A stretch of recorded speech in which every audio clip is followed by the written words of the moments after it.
Fala galerinha, Wolverine na área mais uma vez aqui no canal Mecânica Meu Carro. Galera, hoje vou estar passando para vocês aí um problema que muitos quebra-cabeça e não descobrem, que na hora que você está naquela pista de trepidação, né, no calçamento, o seu carro tem aquele barulhozinho chato. Visto aí? E o cara verifica toda a suspensão do carro e não consegue descobrir o que é.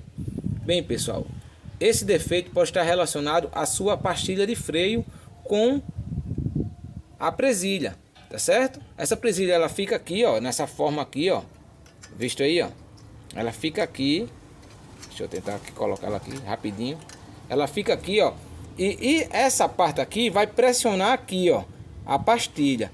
E o que acontece? Sua pastilha de freio, ela vai diminuindo, ela vai se desgastando.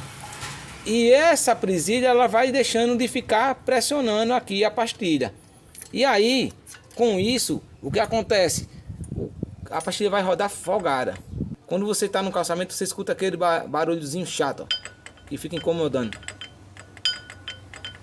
E aí você quebra a cabeça olhando toda a suspensão, não encontra nada de folgado. Porém, o problema estava aqui, ó, e você não sabia.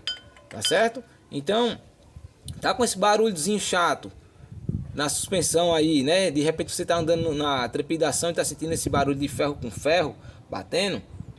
Dá essa verificada no tamanho do que tá a sua pastilha de freio. Se ela tiver muito gasta, já realiza a troca dela, tá? Para que a presilha volte a pressionar ela novamente aqui, ó, na parte das costas aqui da pastilha, para manter ela aqui, ó, pressionada aqui no disco, né? E aqui na pinça, para evitar esse barulho que vai estar te incomodando. Beleza, galera? Se inscreve no canal aí se você é novo aqui. Lembrando que toda semana tem dicas novas aqui com dicas automotivas para vocês. Quer comprar peças, acessórios para o seu carro, ferramentas também? Acesse aí o primeiro link na descrição aí, nossa loja virtual Mecânica Meu Carro. Valeu, galera, até a próxima, se Deus quiser, fiquem todos com Deus. Valeu!